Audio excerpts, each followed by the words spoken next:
สบายดีเนาะมื้อนี้ก็สิมาร้องเพลงของจิมมี่เนาะสถานะเจ็บ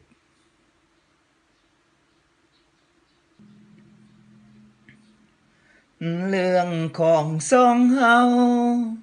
มันก็จบไปดนแล้วล่ะ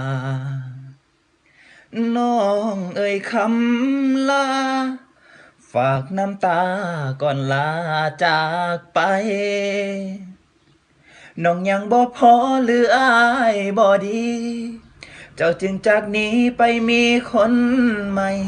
ปาทิมอายไว้ กับใจ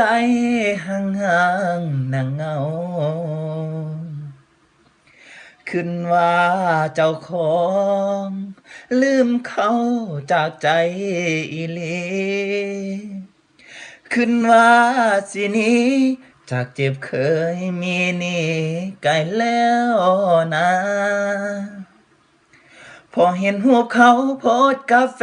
นใหม่ก็บอกเข้าใจน้ำคือไหลออกตา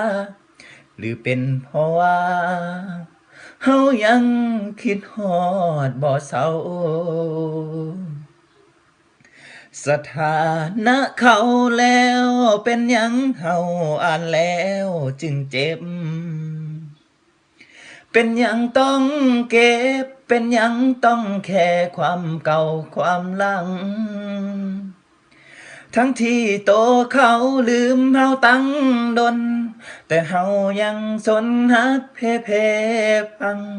คิดฮอดความหลัง ที่คนบางคนลืมมัน สถานะเขาแล้วเป็นหยังเฮาอ่านแล้วจึงเจ็บ เป็นหยังต้องเก็บ เป็นหยังต้องแค่ความเก่าความหลัง ทั้งที่โตเขาลืมเมาตั้งดน แต่เฮายังสนฮักเพพัง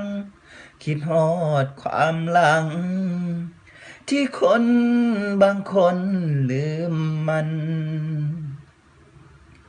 ทั้งที่โตเขาทิมเมาตั้งดน แต่เฮายังสนฮักเพพัง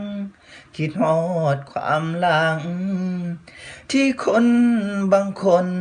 ลืมมัน เขาสิทิมกัน แต่ใจอ้ายนั้นมันเจ็บบ่เศร้า